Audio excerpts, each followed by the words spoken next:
India had promised a middle-class budget, and a big round of applause is due to her because what has been delivered is a middle-class budget. First things first, we are looking at personal income tax because that is where the big reform, the big change is. And the big change is because there was a big demand to rejig our income tax slabs. That is something that has happened. Anyone who is now earning 1 lakh rupees a month and below, which is 12 lakh rupees per annum, will not, I repeat, not have to pay an income tax.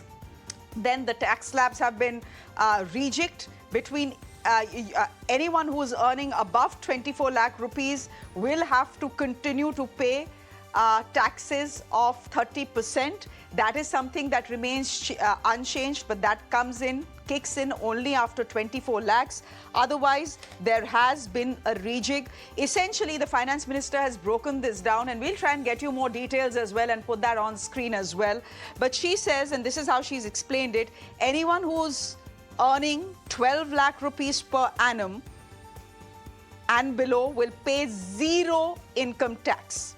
Anyone who is earning, say, 18 lakh rupees, the benefit is some 70,000 rupees in their taxes. And anyone who is earning 25 lakh rupees and below, the relief is 1,10,000 rupees on their income tax. So yes, there has been a rejig in the lower quarters, not in the upper quarters, because anyone who earns above a certain limit, above 24 lakh rupees, that is, continues to pay income tax of 30%. We'll put that out for you in just a bit as well. And try and, just break this down for you as well, because income tax is something that all of us were very interested in.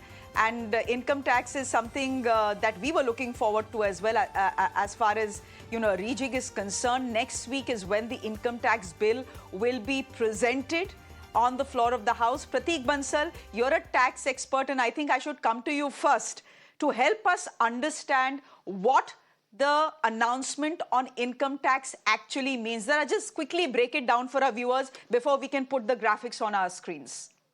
So, Shreya, basically, like we were discussing yesterday also, this was a much needed, much anticipated move which was required. We were struggling with the the burden of taxation, especially the middle class population, and we were anticipating that that 3 lakh limit will be increased. So they have basically increased the basic exemption limit of 3 lakhs to 4 lakhs. And the upper limit, which was 15 lakhs, like we were discussing, that now 15 lakhs has become a very basic middle class family's income. So that they have now increased to 24 lakhs. Correct. So this is what the new income tax slabs are essentially looking like. Give me a minute. Before I come to you, this is what the new slabs are looking like. Yeah. Till 4 lakh rupees nil, 4 to 8 lakh rupees is 5%, yeah. 8 to 12 lakh rupees is 10%. Essentially, anyone earning between 0 and 12 doesn't have to pay any taxes, right? 12 to 16 becomes 15% if you include taxes. The rebate and the 16, 8 minutes, 16, give me a minute. You can explain all of that to our viewers in just a bit. I'm just reading out what the new income tax rates are looking like. 12 to 16 becomes 15%. 16 to 20 lakhs becomes 20%. And 20 to 24 is 25%, and anyone earning above 24 lakhs has to pay 30%. All that is very good. I mean, one had hoped that the slabs would reduce as well. The number of slabs have not reduced, I think, but there is definitely relief for the urban salaried class. Yes, Prateek Bansal, please go ahead now. Yeah, so basically, if we see the standard deduction, if we, like you mentioned, that till 12 lakhs, there will be no income tax. So if you include the standard deduction and the rebate, then till 12 lakhs, you will be out of the tax net. So that is something which is a very, very big Correct. relief, because nowadays 1 lakh rupees of salary, which obviously after all the deductions, your PF, your HRA, ultimately in hand salary comes to around 85 lakhs, 85,000, which is the ठीक bare है. minimum to survive with a decent quality of life in any metro city. So that is what the government has done. The second very important sort of announcement is that the highest slab, which was capped at 15 lakhs since last so many years, now that highest slab has now been moved to 24 lakhs. So after now, essentially what they are saying is after Correct. 24, you will be taxed at the higher bracket, which is the 30%. So you are right, absolutely right. Till yesterday, anyone who had an income of 15 lakh rupees or above, the tax rates were what? The tax rates were 30%. Now, that 30% tax rate kicks in only if you're earning 2 lakh rupees a month. Can I ask you how the new slabs benefit people? All right, till 12 lakh rupees, no tax. I understand if the standard deductions and the rebates come in, no income tax if you're earning 1 lakh rupees a month. I want to ask you how this impacts people who earn between 12 lakh rupees and 24 lakh rupees, because that's where a chunk of the taxpayer lies. Correct. So earlier, what was happening is that as soon as you cross 15 lakhs, you were in the highest rate bracket, which was the 30%. And especially if you talk about the new tax regime, there was no exemption on deduction. There is rather no exemption on deduction in the new tax regime. So hence you end up paying that 30%, the highest rate. Now, given the new tax slabs which you mentioned, as FM mentioned in her speech, you are essentially under 20%. So it's a direct benefit of around 10%.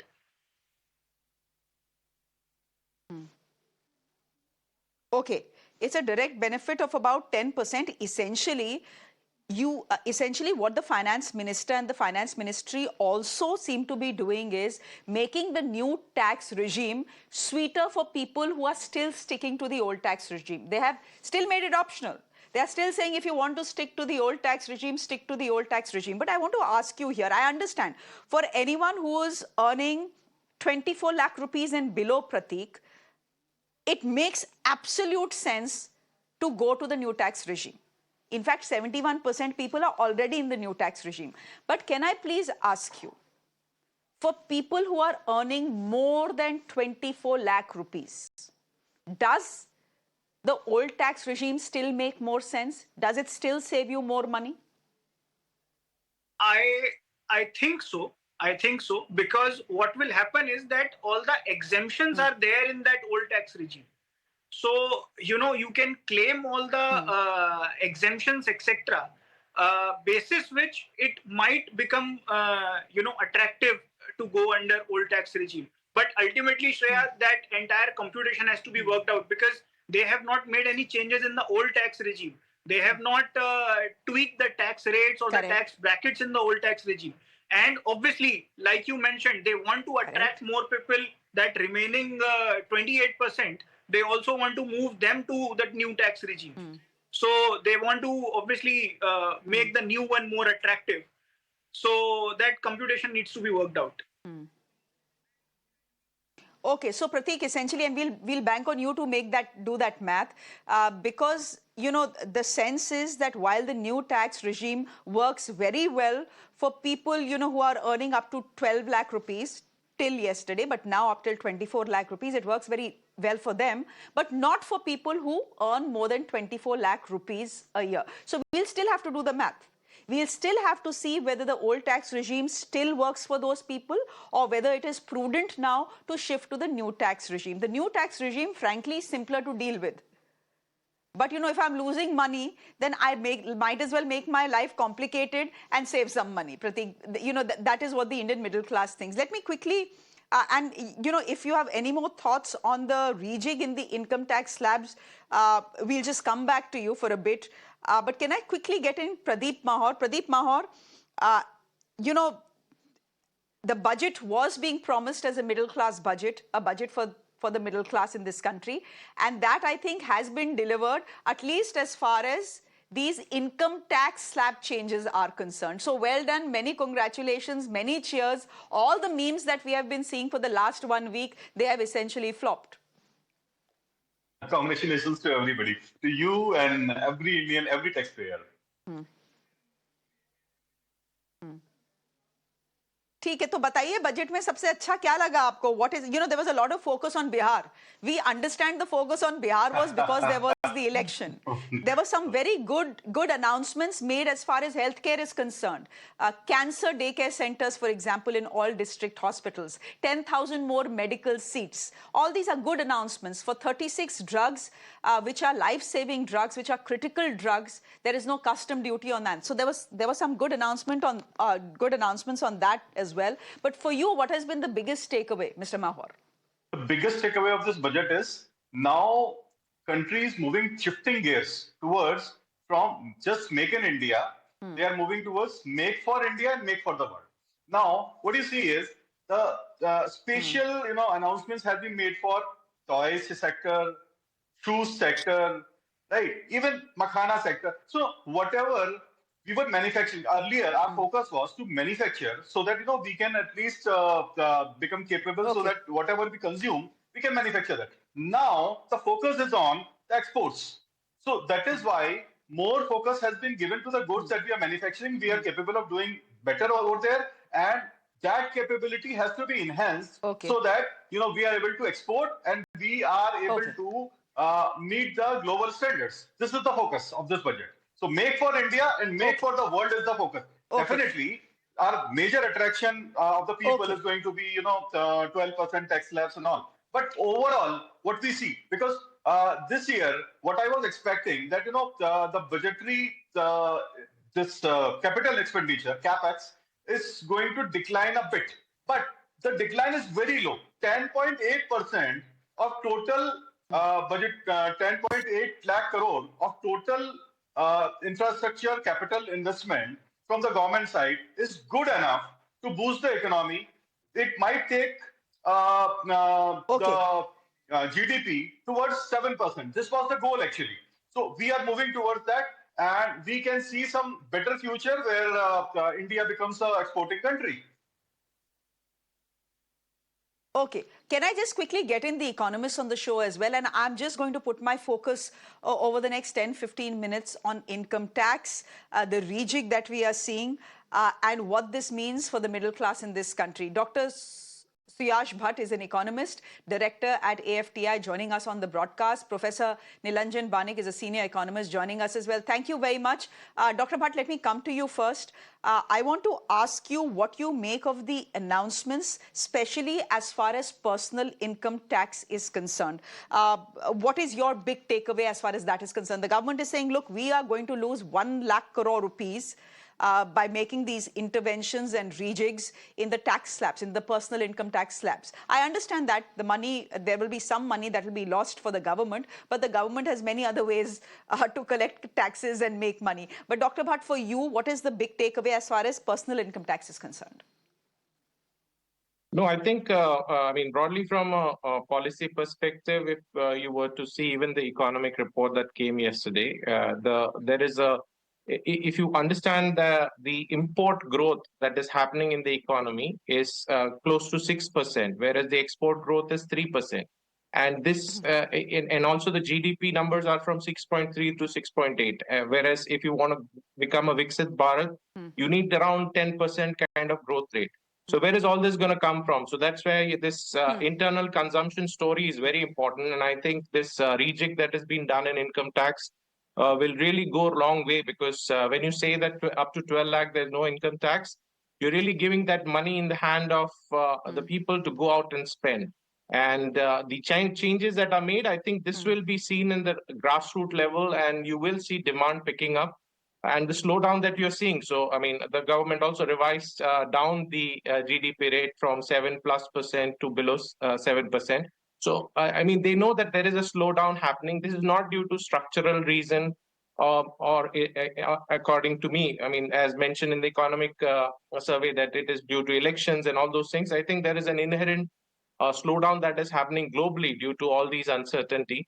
And this, at the domestic front, this is, I think, a very key factor that has been addressed.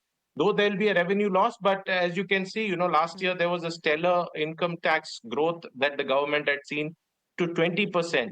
So I mean, when they are letting go this kind of amount, I understand that they will take a hit, but the assumption is if you let go tax at a lower level at say even up to 12 lakh rupees, you would increase the tax base and it will be recovered over the period of time, as we have seen in GST also. So I don't see this as a big shock in terms of managing fiscal or having this element having a deep impact on the fiscal of 4.8% that the government has said.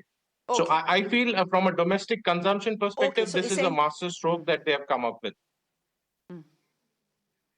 Yeah. Okay, so essentially what you're saying is that Nirmala Sitharaman has mentioned that we are going to take a hit of 1 lakh crore rupees by making these changes to the income tax slab and ensuring that no one who earns 1 lakh rupees a month or up to 1 lakh rupees a month has to pay any income tax. So she may be taking a hit at one point, but in the long run, what you're doing is you're putting more money into the hands of people.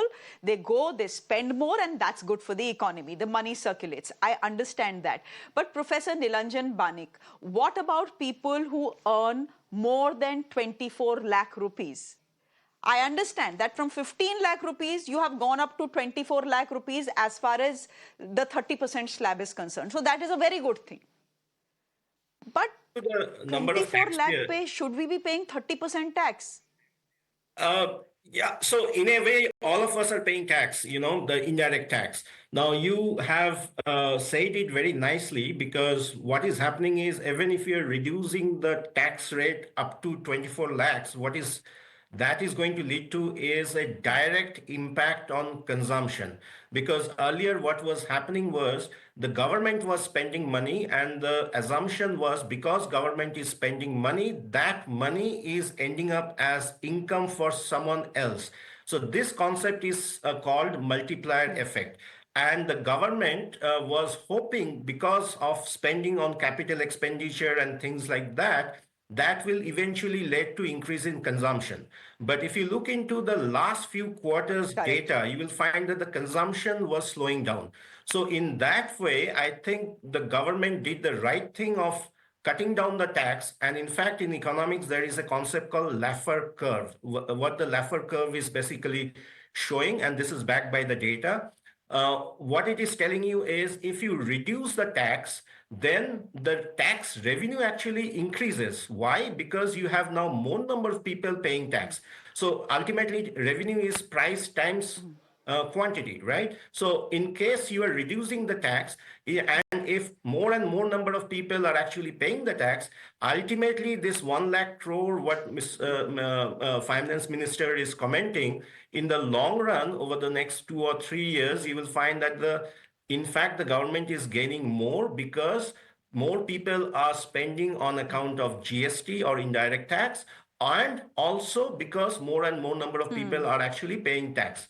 Now, coming back to what happens to the people beyond 24 lakhs of tax income, the wishful thinking was, maybe we should have got some more rebate. But my sense is, because now you have listened to the finance minister, there is going to be a new tax code, the new tax bill, which is going to come in the next few weeks. And my sense is, you are going to see that we are actually going for only one tax regime, in the sense that earlier you have two tax regime with all the deductibles. Now you will see, going forward, we are going to have one tax regime, and hopefully we can expect to see some kind of finance minister giving some kind of concession on, let's say, other interest income or capital gain and things like that, which may actually also help this group of people with income more than 24 lakhs. Okay. I want Prateek, I will play out what the finance minister has said as far as income tax is concerned and as far as the new income tax slabs are concerned, because I think it'll benefit all of us if we hear that once again. It's good news. Why not play it in loop? But when I come back, Prateek, I want to ask you whether the income tax of people who are earning above 24 lakh rupees gets impacted, and if it does, by how much? If you can quickly do the math while the finance minister is speaking. Ladies and gentlemen, let's listen in to the finance minister. Personal income tax reforms with special focus on middle class. Democracy, demography, and demand are the key support pillars in our journey towards Vikasit Bharat. I am now happy to announce that there will be no income tax payable up to income of 12 lakh rupees. Average income of 1 lakh per month other than the special rate income such as capital gains. Under the new regime, this limit will be 12.75 lakh for salaried taxpayers due to the standard deduction of 75,000. Slabs and rates are being changed across the board to benefit all taxpayers. The new structure will substantially reduce the taxes of the middle class and leave more money in their hands, boosting household consumption, savings, and investment. In the new tax regime, I propose to revise tax rate structures as follows: 0 to 4 lakh rupees nil, 4.8 lakh rupees to 4 to 8 lakh rupees 5%, 8 to 12 lakh rupees 10%, 12 to 16 lakh rupees 15%, 16 to 20 lakh rupees 20%, 20 to 24 lakh rupees 25%, and above 24 lakh rupees 30%. To taxpayers up to 12 lakh of normal income other than special rate income such as capital gains. I read that again. To taxpayers up to 12 lakh of income other than special rate income such as capital gains, tax rebate is being provided in addition to the benefit due to slab rate reduction in such a manner that there is no tax payable by them. The total tax benefit of slab rate changes and rebate at different income levels can be illustrated with a few examples. A taxpayer in the new regime with an income of 12 lakh rupees will get a benefit of 80,000 rupees in tax, which is 100% of tax payable as per the existing rates. A person having income of 18 lakh rupees will get a benefit of 70,000 rupees in tax, that is 30% of tax payable as per existing rates. A person with an income of 25 lakh gets a benefit of 1,10,000 rupees, that is 25% of his tax payable as per existing rates. Details of my tax proposals are given in the annexure. As a result of these proposals, Honorable Speaker, sir, revenue of about 1 lakh crore in direct taxes and 2,600 crores in indirect taxes will be foregone.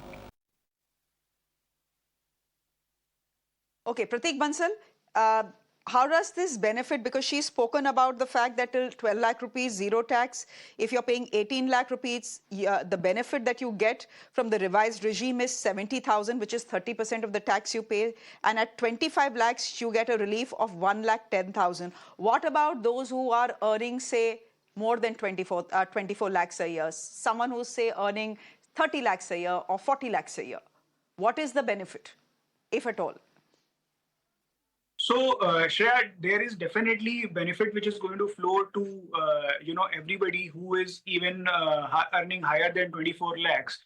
Because what will happen is that when you compute, I mean, I am just explaining for the viewers in a layman language. When you compute the income tax, basically what you do is that the bracket in which that particular rate is applicable, you take that bracket and you bifurcate it into as per the tax rates applicable for that bracket.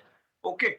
So, if you do that maths, and if let's say, somebody is earning 25 lakhs, which is again bare minimum sort of a salary as soon as a person graduates from any college.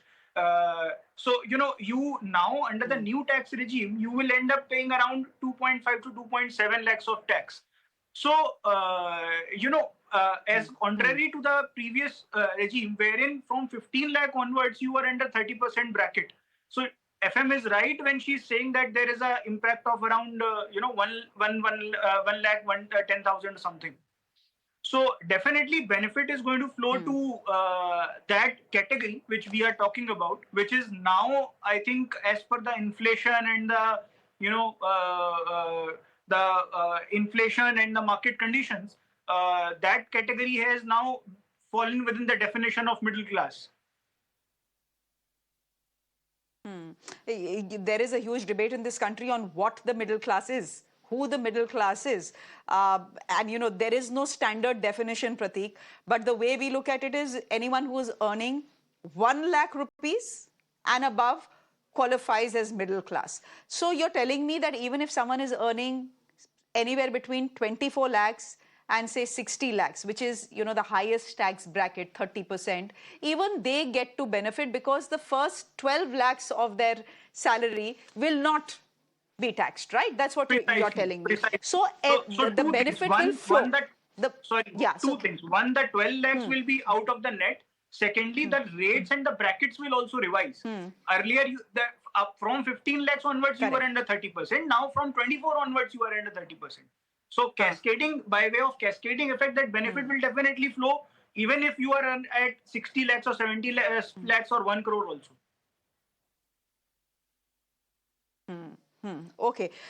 Let me quickly get in some other reactions as well, because honestly, the single biggest headline, Dr. Pooja, you're representing the Congress party this evening, and thank you very much for being with us. The single biggest headline today is the rejig in the tax slabs, the big relief that India's salaried middle class has been hoping for the last many years, but has finally got it today. तो आज opposition किस चीज को oppose करेगा इस budget में? आज तो निर्मला सीतारमन जी ने, as they say, she has washed off all her sins, previous sins. I think it was much needed. It was time. The middle class was burdened, overburdened with backbreaking inflation, absolutely no job creation and tax terrorism. So when an economic survey report says that the real wages have been declined to a 20-year low, when the savings are down by 40 or at a 47-year low, when consumption is down at 4% and household debt has soared to 1% annually, Nirmala Sitharaman, any finance minister of the country, had to give some relief to the middle class because this was much needed. There was hue and cry, and we welcome this 12 lakh tax deduction. There's no nil tax on till the 12 lakh slab. But what actually I was hoping that she would also talk about job creation, because we are having an acute unemployment crisis. And before getting into the debate, from 11 a.m., I was listening to the budget speech. Unemployment as a factor figured nowhere. We need to focus on the manufacturing sector. We need to give some relief to the MSME. We need to give some, have some boost on just reaching the Make in India to National Manufacturing Mission, Rashtriya Nirmala Mission won't do the purpose. We knew that Make in India hasn't served any purpose. So there's a lot this government has to answer. But this at least started by listening to the middle class, because the way this consumption has been down, the way the household debt has rose, the way these savings have been down, I think they wanted that, the government needed to put in some money into the hands. But the problem is again, the unemployment. Unemployment is looming large, unemployment staring right at your face. And it's something that government needs to come up with a concrete plan. Last year, there was this 1 lakh apprenticeship and this whole, partnering with corporate houses and providing employment. I don't know where this scheme figures on the paper, or is it implemented? How many government has given? Government should give us a proper, proper detailed report on what has been the outcome on this employment scheme that was announced in the last budget. So middle class tax relief up to 12 lakh is a welcome step, but government needs to do a lot more. आज opposition के पास कुछ बोलने के लिए नहीं है, which is all very well, because look, if the government is getting something right, we need to applaud them. We need to applaud them, right? And we need to not criticize them. Dr. Suyash Bhatt, the criticism that has, of course, come in from the economic survey and not from me is for corporate India, for India Inc. A couple of things have been said. A, in 2019, you get a corporate cut, a tax cut. Your tax comes down to 22%. The hope is that you'll put in investment, which will generate manufacturing, which will generate employment. That didn't happen. Secondly, your profits are up 15% post-COVID. But salaries are stagnant. In fact, the economic survey and the chief economic advisor also nudging companies and corporates to increase salaries. Do you see that happening after today's budget? Because if you need to put more money into the hands of the consumer so that he can go and buy things he wants to and help kickstart the economy, which is in a slowdown, then our salaries that have been stagnant for a while will need to increase as well.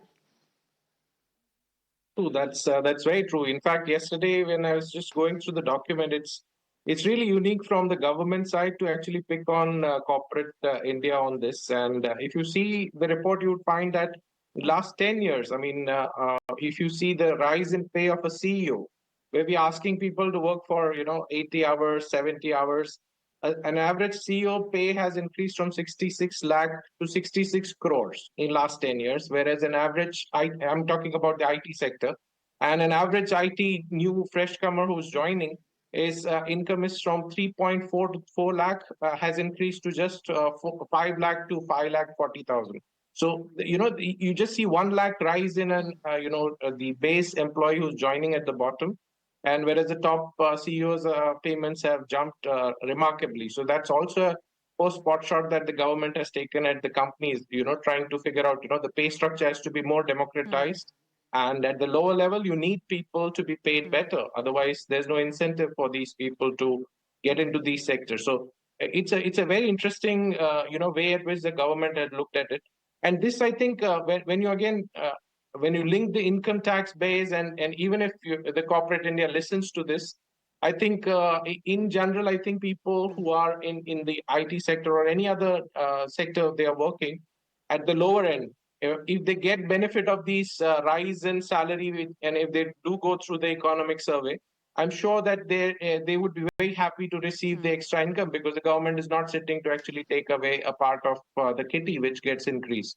So I'm sure that the corporate India should listen to it, but I'm not too sure whether they'll look at the slab rate and then make a change. But yes, the economic survey actually was a very big eye opener for them, and I think the government has also given some kind of a hint to them that democratize the pay structure. Otherwise, I mean, yeah, they are there to look into it. So it was very interesting to see that, and this is true from not just IT but even automobile, the second largest employer of formalized or organized sector.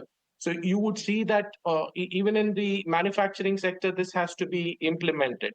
And once this is done, I think you would see consumption improving. But again, coming back to the income tax changes that are done, I think you can see the market. The auto sector is going up. Airline companies are going up.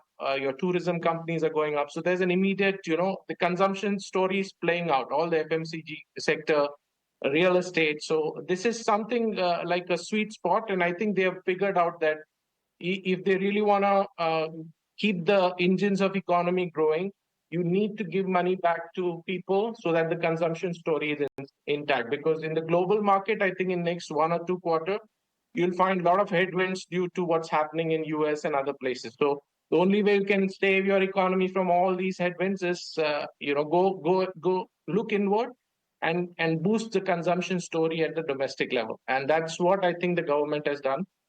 And I'm sure this will have a multiplier effect on the economy. And from a tax buoyancy perspective, I think they have done the math in terms of the impact because even the GST revenue or the indirect taxes have given a stellar growth over last year. So they're confident they'll be able to recover this 1 lakh crore from some other places. Okay. And so I'm sure they've done the math well. Yeah. Okay, Professor Nilanjan, before I slip into a very quick break, one of the indicators of how the budget has been are the markets, of course, and the markets seem to be giving it a thumbs up, as is India's urban middle class. I'm just going back to the question that I'd asked my previous speaker. Professor Nilanjan, the government has given a hint to the corporate sector कि भाई salaries बढ़ाओ. Your salaries have stayed stagnant for way too long. If a CEO's salary can increase from 66 lakhs to 66 crores, surely a beginner's salary can increase as well, from 3.5 lakhs to at least 6 lakhs, at least 6 lakhs. Do you think the corporate sector is going to be picking up that hint? See, corporate sector by nature, they are independent, and this distribution of salary that we are talking about is very much skewed anywhere in the world you look at. For instance, a Harvard case study was mentioning that the average worker, what he earns in the US, it is one by 400 of what the CEO is earning. I'm talking about the average pay of a worker. So the CEO is getting almost 400 times than that of the average pay of a worker. And these are not low skill type workers. These are not janitors. These are not canteen workers. These are the average pay. So something that we are seeing in India is very much there elsewhere in the world. So I'm not trying to justify this, but what I'm trying to say is from the perspective of tax, although government has given a huge this thing to the middle class, but the reason why the market is doing so well is because the apprehension, the presumption is people are now going to spend more money. What we have seen over the last 2 quarters, consumption was slowing down, and consumption is the most important component of GDP. Now, because of that, what we see that all the FMCG stock, all the even the two-wheelers, automobile stocks, they were coming down and the stock market was taking a beat.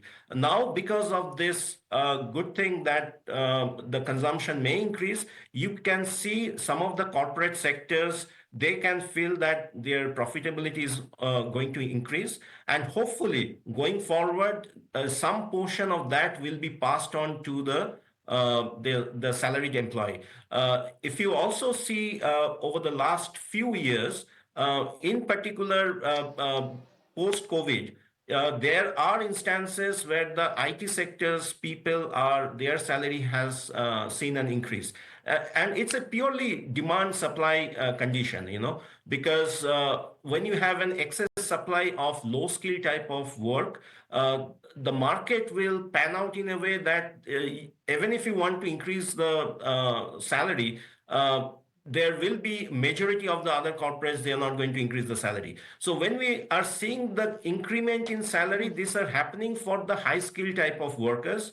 And in that way, I think in this budget, the government is also trying to ensure that how to increase the skill capability of our labor force, be it in terms of giving more fund to create more number of IITs, or for creating centers which are going to train people in the domain of artificial intelligence and large language modeling. So that kind of thing is quite important, because with the global capability centers coming to India, what we see is there is a dearth of skilled type of labors. So all this debate about whether we increase the tax or decrease the tax, or for that matter, whether we are increasing the salary or not, is a totally a function of market dynamics. And you can see that the skilled people, their salary is increasing irrespective of whatever the market scenario is, because there is a dearth of people, even for the student that we are teaching, people or the students with basic knowledge like SQL, those who can build dashboard, or those who can do some programming language like Python or R, they are getting an internship of 50 to 60,000, and these are undergrad student. So all I'm trying to say is, because there is a paradigm shift more towards automation, more towards artificial intelligence kind of thing, the nature of the job and the demand for jobs is changing. And therefore, if we can train the people where the jobs are, this whole debate about the salary can be taken care of. I think, but the big headline, the big headline from today's budget is simply this: anyone earning up to 12 lakh rupees in this country will now not have to pay tax. And people who pay the maximum tax in this country, 30%, that threshold has increased from 15 lakh rupees to 24 lakh rupees. That, ladies and gentlemen, is the big headline and the big takeaway, at least for India's salaried middle class. Let's once again listen in to the finance minister before I introduce my new guests at the top of one. Personal income tax reforms with special focus on middle class. Democracy, demography, and demand are the key support pillars in our journey towards Vikasit Bharat. I am now happy to announce that there will be no income tax payable up to income of 12 lakh rupees. Average income of 1 lakh per month other than the special rate income such as capital gains under the new regime. This limit will be 12.75 lakh for salaried taxpayers due to the standard deduction of 75,000. Slabs and rates are being changed across the board to benefit all taxpayers. The new structure will substantially reduce the taxes of the middle class and leave more money in their hands, boosting household consumption, savings, and investment. In the new tax regime, I propose to revise tax rate structures as follows: 0 to 4 lakh rupees nil, 4.8 lakh rupees to 4 to 8 lakh rupees 5%, 8 to 12 lakh rupees 10%, 12 to 16 lakh rupees 15%, 16 to 20 lakh rupees 20%, 20 to 24 lakh rupees 25%, and above 24 lakh rupees 30%. To taxpayers up to 12 lakh of normal income other than special rate income such as capital gains. I read that again. To taxpayers up to 12 lakh of income other than special rate income such as capital gains, tax rebate is being provided in addition to the benefit due to slab rate reduction in such a manner that there is no tax payable by them. The total tax benefit of slab rate changes and rebate at different income levels can be illustrated with a few examples. A taxpayer in the new regime with an income of 12 lakh rupees will get a benefit of 80,000 rupees in tax, which is 100% of tax payable as per the existing rates. A person having income of 18 lakh rupees will get a benefit of 70,000 rupees in tax, that is 30% of tax payable as per existing rates. A person with an income of 25 lakh gets a benefit of 1,10,000 rupees, that is 25% of his tax payable as per existing rates. Details of my tax proposals are given in the annexure. As a result of these proposals, Honorable Speaker, sir, revenue of about 1 lakh crore in direct taxes and 2,600 crores in indirect taxes will be foregone. Okay, Pradeep Mohar continues to be with us, leader from the BJP. We continue to have Dr. Pooja Tripathi, spokesperson of the Congress party as well. We are hoping to be joined by tax experts as well on the show so that we can figure out exactly how you benefit from the new tax slabs that have just been announced by the finance minister. But safe to say that all the 3 crore taxpayers in this country, and yes, ladies and gentlemen, only 3 crore people in a country of 1 billion plus pay taxes, they all are set to benefit. Will this also encourage more people to come under the tax regime? That is something we will have to wait and see. Let's hope that happens, because that is something that is urgently required if the government has to increase its kitty as far as tax contributions are concerned. Because if you look at the government's kitty right now, out of every 1 rupee in the government's coffers, 63 paisa comes from either indirect taxes, which is GST, etc., and direct taxes, which is the income tax that we pay. Quickly getting in my guess, Dr. Pooja Tripathi, since you're the opposition, for a brief while we did see the opposition walk out. The finance minister got up to make her speech. There was some halla gulla about Mahakumbh. Some Samajwadi Party leaders and Congress leaders walked out and then promptly came back in again. I want to ask you if that was hello. Yeah, we also sometimes have guests combing their hair on screen. Tells you what goes behind live television. Live television can be very interesting. Hi, hello to you. But Dr. Tripathi, was that strictly necessary? No, don't worry about it. It's perfectly okay. Combing your hair is perfectly okay. Dr. Tripathi. It's a long show, so let people do their course. So I'm saying that opposition wanted a discussion. There have been massive reports of mismanagement of Kumbh. Government has been accused. The independent news channels, the various, visuals that have been there on the screens since last 2 days is that government has not talked about second or third stampede, and that's when the opposition wanted a discussion. But I'm sure they came back promptly and they are listening to the budget speech. It's not just that like they walked out of the whole budget speech. They wanted to register their protest at how government is mishandling the whole Kumbh situation under the garb of whole glamorizing the Mahakumbh. But they did promptly came back and are there, right there, present, actively listening to the budget speech. Okay, very quickly before I go back to the income tax slabs, Pradeep Mahar, would you want to come in and respond to that? The picture that was portrayed was that the opposition completely walked out. The fact is they didn't completely walk out. In fact, DD cameras were showing them sitting on the floor of the house, listening to the finance minister, and big headlines ran that all opposition leaders have walked out. Was that fair? No, in fact, I was surprised because at the start of the budget itself, when finance minister started speaking, there was a lot of hue and cry going on from the background.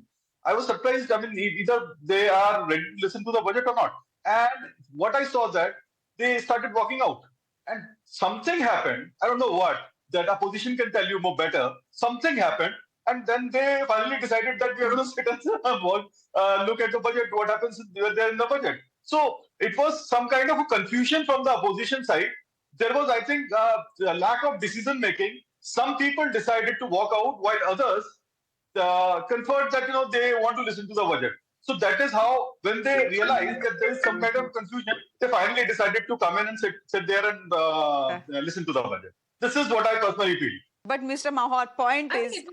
Okay, but point is that 2 minutes mein sab aa gaye the. So you can't accuse the opposition of staging a walkout, etc. We need to be honest. See, we don't need to take sides. We don't need to run agendas and propaganda, but we need to be honest. It was rather a confusion from the opposition side. They were not decisive enough whether to walk out or whether to stay back. No, it was not confusion. I think it was more of a symbolic protest. No one was even attempting to move out. Some Samajwadi Party people walked out. And then they came back promptly. Anyhow, let's see how the markets are doing as I... Yep. Acha, theek hai. Chali, today that is a side show. For a change, the politics is a side show today. For a change, income tax and the urban middle class is at the front and center of this budget. Right. As I welcome all my guests, thank you very much, Vivek Banka, for being with us. I want to ask you, I'll come to you in a bit, and I want to ask you how each slab gets affected and how much less of income tax will we all have to pay in each slab. I'll come to you in just a bit, but I need to go to Shrishti Sharma of ET Now to try and see how the markets are doing. Shrishti, it's over to you. How are the markets doing? Is it a thumbs up? Is it a thumbs down? Because from the urban middle class, salaried middle class, it's a thumbs up from all of us. Well, certainly it's a thumbs up from the urban and the middle class end of the market. But definitely this budget was all about boosting consumption. But when it comes to the numbers, a lot has come on the expected lines. Firstly, on the fiscal deficit, there was expectation that FY26 fiscal deficit number will come down and taper down to 4.4%, bang on with that particular number. Other than that, the middle class should be given some impetus to boost the consumption. And the kind of exemption we have seen, that is also definitely coming in on the expected lines. The other major announcement or the key number to watch out for was the capex outlay. this was very much expected that the government might not get on track or rather fulfill the commitments for FY25 in terms of the capex. They did fell short, but on that base, a 10% jump was expected, and 11.2 number is the budgeted capex for FY26 is what we get to know. But a bit of a disappointment coming in on that front. Why so? Because in the sector allocation, the railways and the road capex just stand as it is. There has been no incremental jump, wherein there were some expectations that this could give in some bit of a boost, while the railways could get some bit more allotment versus the previous years. So if you will see the kind of reaction that the market is giving right now, something that is coming in on the expected lines, a bit has already been factored in for the past 1 week, the kind of rally that we have seen. There is on a bit of a profit booking on the index level, but a lot of stock specific action. On the consumption boost, we have seen stocks like autos, some of these travel related companies, and even some of the FMCGs majors from the likes of Britannia, Nestle and Dabur. They are doing very well, and even stocks like D-Mart, that is Avenue Supermart, as well as Zomato are holding up in trade right now. But on the flip side, all these PSU related counters, all these PSCs, and especially from the likes of railways and defense, they are seeing profit booking. Some of these high beta names, those are very highly leveraged in terms of the high PE valuations, those are getting shattered. Some of these capex related stocks are down in trade right now. So a lot of stock specific action, but indeed on the index level, what we are seeing is a profit booking. Back to you.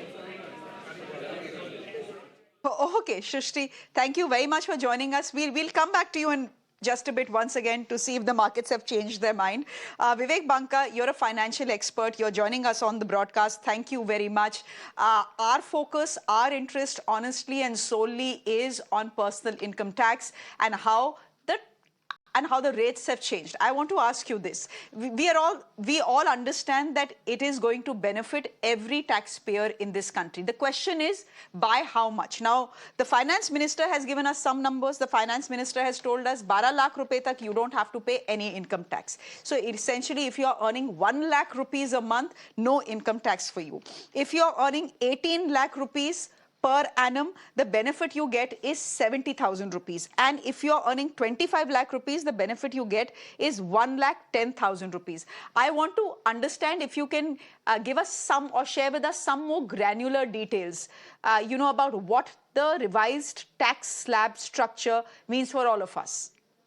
Yeah, thank you. Thank you so much for having me. So, before I start, let's take a step back as to what actually the finance minister has said. This new tax slab comes into effect only for the new tax regime. That is one. Second thing is, a lot of people are confused. Why are there tax slabs? While at the same time people are saying that, up to 12.75 lakhs, there is no tax. So let us understand one thing. The minute you touch 12.8 lakhs, or let's say 13 lakhs, if your income is 13 lakhs by salary, it's not that you will pay tax only on the 25,000. You will pay tax right from the beginning. So all these slabs will start getting kicked into effect.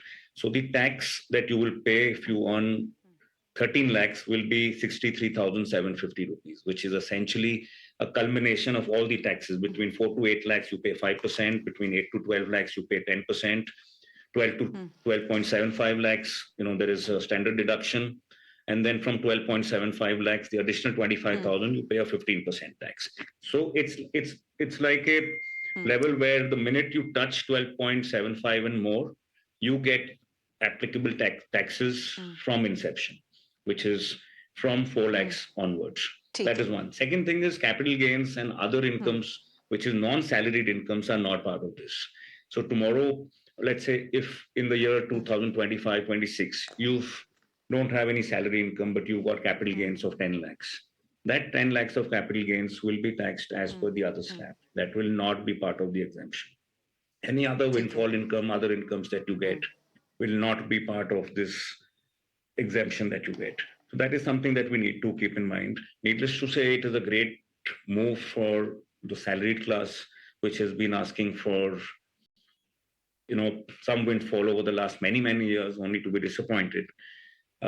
Also, a very interesting thing is that the finance minister has actually set a very aggressive target for the fiscal deficit, despite more than 1 lakh crores of freebies due to these salaries that they will be, bearing the brunt of.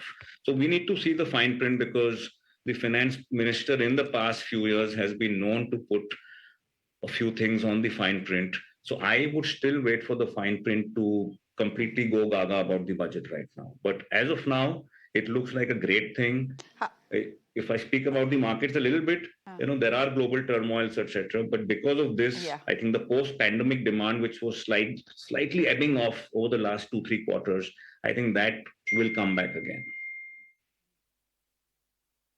As someone put it, trying to understand the budget is like reading the discovery of India. You only get to know exactly what has been in the budget, good or bad, after 3 days of close reading and reading the fine print. I completely agree with you there. But Vivek, can I just ask you, and I ask this on behalf of people who are earning more than 30 lakh rupees, most of our, more than 30 lakh rupees per annum. How does the new tax slab benefit them? You are telling me that 13 lakh rupees, as soon as you touch 12.75 lakhs to 13 lakh rupees, your income tax becomes 63,000. Do people who are in the higher income group, and frankly, I mean, this is disputable, earning 30 lakh rupees an annum, is that even, can you even be called super rich, given the fact that our kharchas are so much, the inflationary pressures are so much, given the fact that our salaries have been stagnant for a while? But what of the person who earns more than 30 lakh rupees or 40 lakh rupees per annum?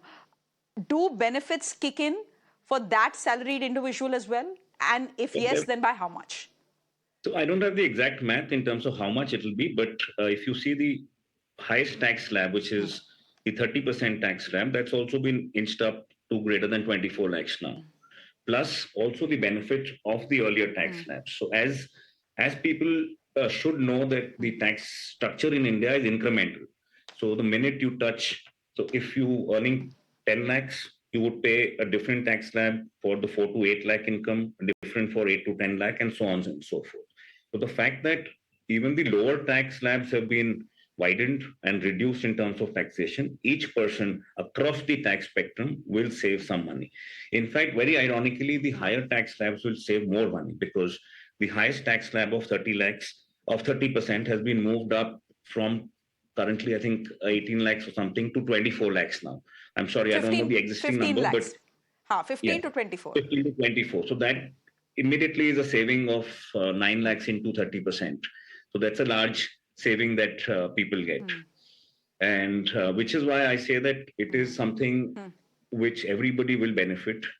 And in fact, the higher you go, the benefit in absolute terms is higher.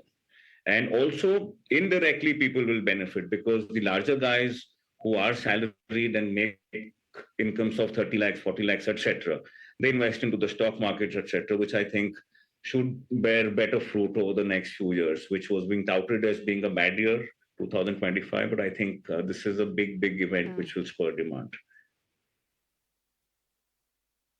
So if you want to boost consumption, the other thing is to give money into the hands of government employees as well. And that will happen with the 8th pay commission that kicks in 2026, January 2026, which is next year. So that should be good for the economy as well. But Professor Deepanshu Mohan, you have been arguing that India's tax structure needs to be, personal tax structure needs to be more equitable. Has that happened? Will you call the announcements, the word landmark is used very loosely. Historic and landmark is used very loosely by television anchors like me. But would you call the announcement path-breaking, historic, landmark, or none of the above? I'll say it's a small step forward. There was an expectation for the finance ministry and the prime minister to announce something in context to low income and middle income groups. So the rationalization and the procedural tinkering of tax reform is happening. This was much awaited, Shreya. If I would probably say, if this was done 3 years or 4 years back, or even 2 years back, the effect of that on growth would be more visible.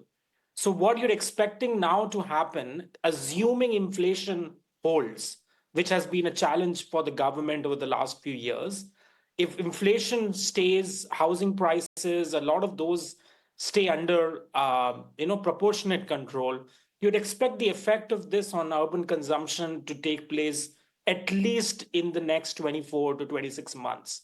this is not a budget which is doing a lot in the immediate short term. And I think that's a key point to probably take away. A lot of the things in respect to MSME credit guarantee extension, a lot of those things that have been done, I think are welcome. It was again long expected because that's the sector which creates jobs, especially for low income, middle income groups. The middle income class in India, Shreya, what we have to understand is not a homogeneous class. There is a low income, middle income group, there is a middle income group, and there is a higher middle income group. There are almost 3 levels to it. So what you would expect this budget to do is allow the middle and upper middle income group to breathe a sigh of relief, but only marginally. I'll give you one data point which is very critical. In the economic survey yesterday, 77% of people receiving direct transfers of cash are spending around 34 to 35% on food alone, and around 40 to 42% on just debt repayments, loan repayments, or putting this money in financial transfers. So no savings for people who are receiving these transfers. Mostly they're spending around 75% of the money they're receiving. If you're receiving 100 rupees, almost 70 to 475, I'm putting on expenses alone. This is not helping me in the future. This is not helping me in investing any money, and it's not helping me save any money. So what you would expect this to do is, of course, allow people over time to realize some marginal benefits. But my concern is not more about what money you're putting in the hands per se. The effect of that will be clear over time. Where are people actually putting that money to spend, and how much of that cost is being taken care of is critical, which is where the indirect tax reform, which over time is expected, is going to hold critical. It is actually GST, the indirect taxes, which is where most of our consumption expenditure is going. You buy a matchstick or you buy, I don't know, salt, you're paying GST on everything. And that's where the low income classes really get hurt. So, Professor Dipanshu Mohan, what you are telling me is this: the analysis that with income tax, personal income tax going down for almost all individuals who pay income tax, which is 3 crore people, that alone will not help boost consumption. Not and to revive and kickstart the economy. What will help boost consumption is GST reforms. If our tax rates, as indirect taxes as they are called, when we go to buy something, the taxes on that reduce. Agar matchbox ki, if the price of a matchbox goes down, then more people will be inclined to buy it. Rather, is that the argument you're trying to make? No. I'm saying you need a both. What you have done on personal income tax right now is very small. The tinkering that they've done, it was expected, and of course it will have some benefits, but the effects of that on urban consumption demand, which we are all talking about, is going to be clear in the medium to long term, which is 24, 26 months down the line. I don't see any of this effect right now in the short term helping the economy. Indirect tax reform, on the other hand, because most of our tax revenues coming from indirect taxes, if changes were to be made there, if those were more rationalized, which we don't have any evidence of, which we don't have any announcement of, that is where you would expect more change to happen in the short term. That's what we are looking at. Okay, so Professor Dipanshu Mohan, then can I ask you, could the government even afford to be krantikari as far as personal taxes are concerned? I ask you this question because the government doesn't have money of its own. Yes, government के पास जो पैसा होता है to build roads or to build bridges, etc., comes from taxes, direct and indirect. So if you're too krantikari, then you lose out on a lot of money, which impacts the services you are supposed to give citizens. Absolutely, and that's a good question to ask. And I think you would have expected the finance ministers this time to be a little bit more relaxed on your fiscal deficit targets. I think the government has been trying to provide fiscal consolidation, and the 4.4% target is great. But when you have 6.3% growth in India, which is extremely suboptimal, you'd expect the fiscal deficit not to be your main primary concern. Growth and higher growth needs to be the immediate priority. I don't think that on growth this budget does enough. You would expect certain changes to happen over time, But on much of those lines, my argument would be that 12 to 24 months, you won't see many of this effect. And the economic survey report says this. The chief economic advisor acknowledged that we don't expect much change to happen in growth. And the capacity of the government, see, one very important data point is on capex, you've not seen much of change. The government is tacitly acknowledging that its ability to implement big government spending projects is not been its strength. And that's why in the last 12 months, the disbursement of announced capex has been low. The government, what it has announced, has not fully spent its own capex targets. So there's a lot of issue. Unless private investment kicks in, which it hasn't in the last 10 years, the gross fixed capital formation levels are almost stagnant. You will not expect change to happen. And which is why I think the way I see is that this is a government which is trying to do a course correction for a lot of mistakes that it has committed in the last few years. The word demand came in the finance minister's speech once, and that came today. And there was no mention on demand or boosting demand up until the last year. Most of us have been sort of shouting at the top of the roof saying that you don't focus on demand enough. And on supply side, we've tried to do so much. Infrastructural connectivity, road connectivity, rail connectivity has been phenomenal. There is no doubt. But everything is linked to how demand takes care of itself. So what we have done and seen now, I think the effect of that will come maybe 2 years down the line, assuming inflation holds. And that's not been the case so far. Okay, Professor Dipanshu Mohan, I'd request you to stay with us. I do need to take a quick commercial break. That's exactly what we are going to do. And I'm going to come back and introduce our other guests. Do stay with us.